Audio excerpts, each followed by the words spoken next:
since last year. Joining us now is U.S. Congressman calling for Shinseki's resignation, Representative Mike Coffman.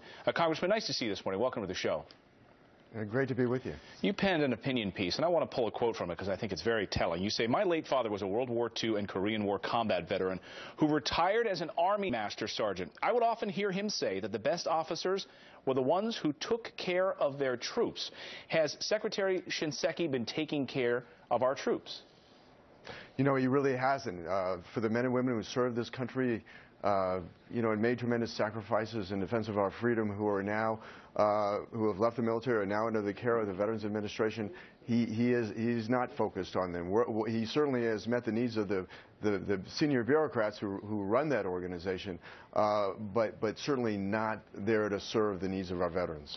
So critics have said, well, look, you know, yes, he's in charge of Veterans Affairs, but look, this has to be much higher than him. After all, he's a West Point graduate. He's a decorated war hero serving in Vietnam.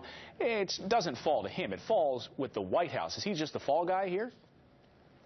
Well, you know, I'm a Marine Corps combat veteran, and he's the man in charge. Now, ultimately, it's the President of the United States, and the President of the United States certainly needs to make a decision.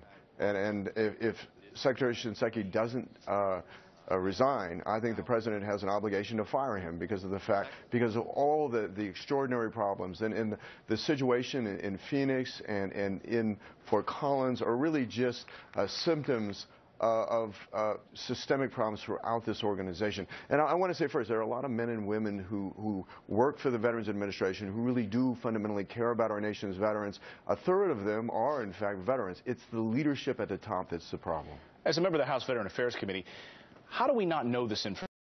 Did you guys have any access to this information?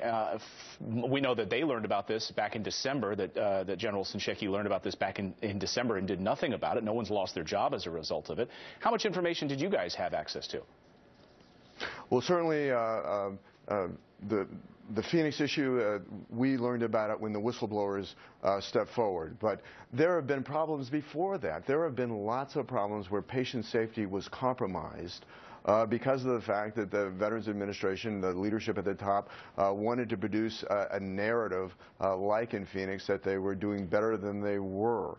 And in every instance, it wasn't about, let's get down to the bottom of this, let's fix this so we can go forward so it doesn't happen again. It's let's cover up, let's lie to Congress, let's be defensive. And so certainly I join with the largest veteran service organization in this country, the American Legion, in calling for his resignation. Does it need to stop? I mean, it sounds systemic, right? All of these lies, all of these cover-up. It doesn't seem like it's just one person. Do they have to clean house in there in order to restructure the Veterans Affairs Department? I mean, it seems an absolute mess that one person might not be able to solve and respond to.